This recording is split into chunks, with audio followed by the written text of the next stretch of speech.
Salutations à tous, c'est Boateng pour un nouveau débrief. Alors voilà, aujourd'hui on se retrouve pour une analyse d'après-match entre le Barça et le Real Madrid. Le Real Madrid qui s'est imposé 1-2 face au Barça. Le Barça qui n'a pas réussi à remporter ce match à cause d'un Bellingham, désolé du terme, mais Bellingham, un Bellingham très très chiant. Oh, ce gars, mais d'où il sort, c'est pas possible, c'est hallucinant à quel point il est trop fort. Il est très très fort honnêtement et ça on en reviendra par la suite. Mais on avait droit malheureusement, enfin tristement, à un très bon Barça. Enfin pas un très bon Barça mais un bon Barça honnêtement. Xavi qui avait fait une compo assez osée mais une compo plus que pertinente où il était parti sur Marc-André Ter Stegen au goal, avec à gauche Baldé, Inigo Martinez en défense centrale avec Christensen pour mettre Araujo back droit. Je me suis posé la question, est-ce qu'il mettait Araujo par peur de Vinicius ou pour tenter de faire monter Cancelo? Ça, voilà, je ne sais pas. Et dans le milieu de terrain, alors à ce moment-là, on se retrouvait avec Gundogan, Fermin Lopez, Gavi, Cancelo qui jouait un peu plus, on va dire, l'option d'attaquant droit. Enfin, on était plus sur un 3-5-2, on va dire, hein, avec devant Ferran Torres et Joao Félix. Alors voilà, le Barça qui marque assez tôt dans le match. On a eu droit à un super bon Barça au niveau du pressing qui a été excellent en première mi-temps. Gundogan qui se crée l'occasion tout seul, vraiment il se crée tout seul en voulant faire un 1-2 avec Ferran Torres. Le doublé est raté par une touche, je pense, de Rudiger, je pense. Et il continue sa course et il y croit, et ce qui permet après sur l'intervention d'Alaba de je sais pas comment honnêtement il met la balle directement et franchement il fait un super match honnêtement à ce niveau là. Vraiment, Gundogan a vraiment répondu présent dans un gros match. C'est pour ça qu'on a recruté ce type de joueur. C'est pour répondre présent dans les grands matchs. Mais malheureusement, ça n'a pas suffi. Malgré qu'on ait eu droit, franchement, à une défense très très solide. Honnêtement, Nico Martinez qui fait un super match pour son premier Classico. Baldé, vraiment défensivement, qui est très pertinent. Offensivement, qui apporte. Christensen qui est propre, impeccable. Moi qui fait un sauvetage sur Vinicius. Araujo qui est impassable. Honnêtement, de ses interventions, il est incroyable. Ter Stegen qui fait un super arrêt sur Tchouaméni mais qui ne sait rien faire sur les deux goals de Bellingham.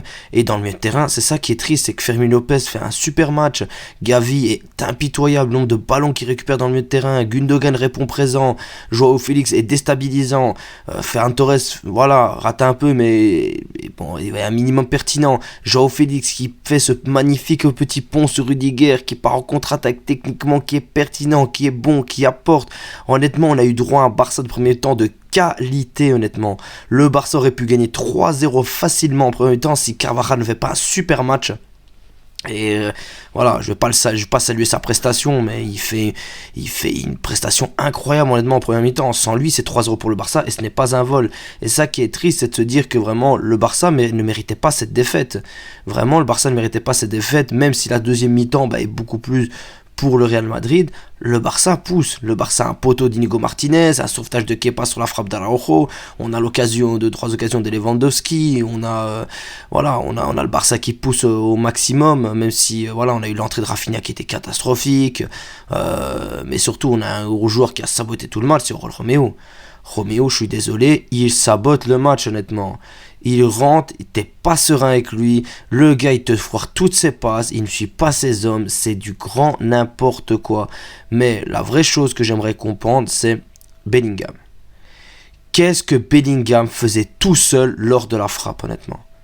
Je comprends pas qui était au marquage sur lui à ce moment-là. Est-ce que c'était Gavi? Est-ce que c'était Romeo? Le problème c'est que tu l'attends tout bas, lui voilà, il a le temps de contrôler, de taper une frappe vraiment où va te demander où il va la chercher honnêtement. Et il marque logiquement. C'est ça qui est triste parce que même sur le deuxième goal, comment ça se fait qu'il se retrouve tout seul devant Ter Stegen? Ok, elle est déviée peut-être par Modric, mais comment ça se fait qu'il est tout seul? Comment ça se fait? Et là, il y a eu un laxisme sur ce joueur et je comprends pas. Pourtant, il y avait un plan anti-Bellingham, on l'a vu, mais tu veux pas te encaisser 2 goals comme ça par surprise. En plus, tu es en faute au niveau de la finition. Et ça, je l'ai dit que ça nous porterait préjudice. Je l'avais dit que le fait de ne pas avoir une bonne finition, de ne pas être tueur, tu es puni dans ce match-là. Parce que le Barça est conquérant vraiment jusqu'à la 60e. Et puis arrive le moment où le milieu de terrain commence à se fatiguer. Camavinga et Modric qui montent, ça change totalement le match à ce niveau-là. Et alors tu te commences à te faire un peu pousser, presser. Et je n'en veux pas que Xavi d'avoir fait monter Roméo parce qu'il fallait faire un changement au milieu de terrain.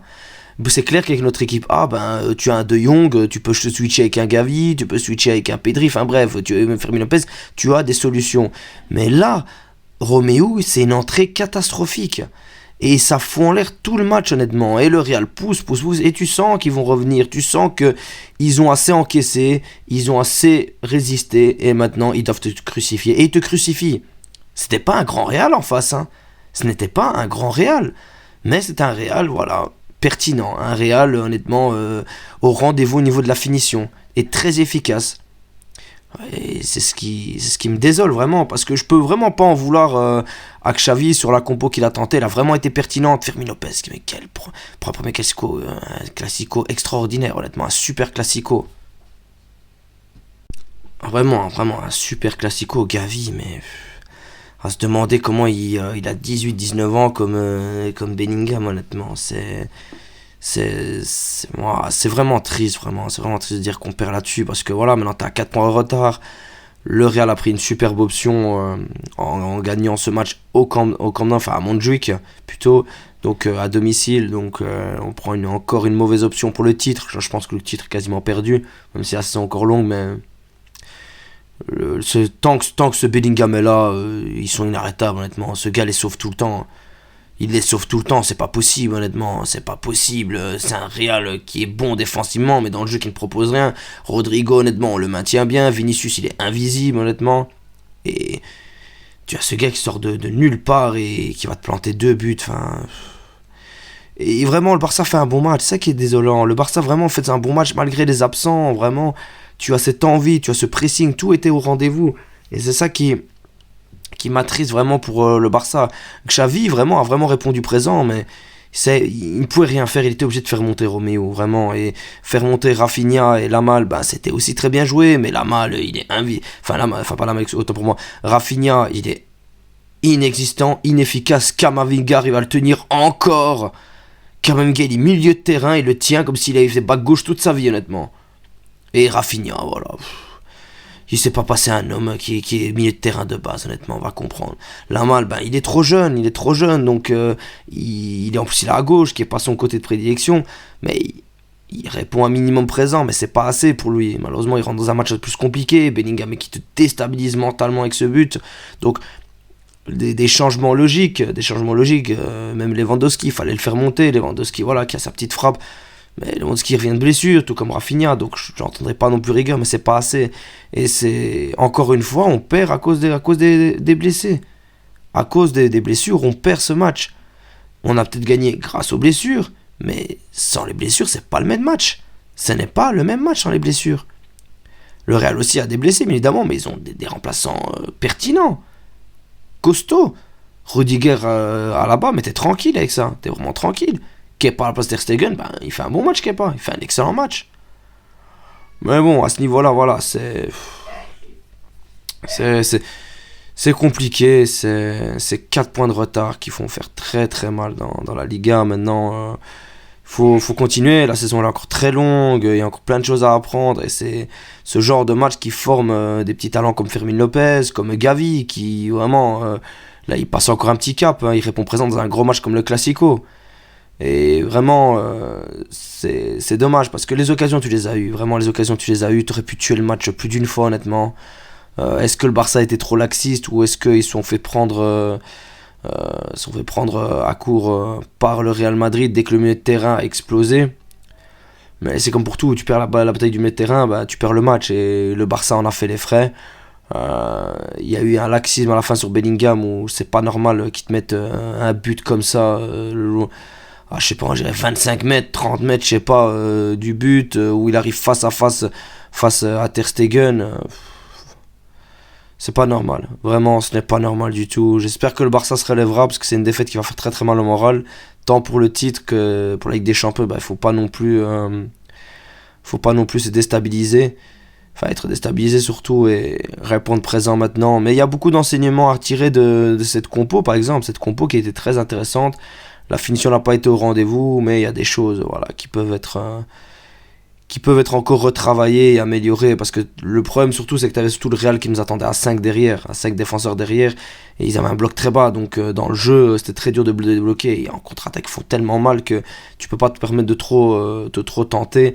Mais voilà, je peux pas vraiment, Ancelotti n'a pas non plus donné une leçon tactique à Xavi, loin de là, c'est tous ces joueurs qui ont fait la différence, et des faits de match. Mais bon, le Barça a fait un super match, et bien joué au Real Madrid qui prend les 3 points, surtout à Bellingham, vraiment bien joué. On te souhaite une énorme blessure, mec, honnêtement, qu'on ne voit plus sur le terrain d'ici là, honnêtement.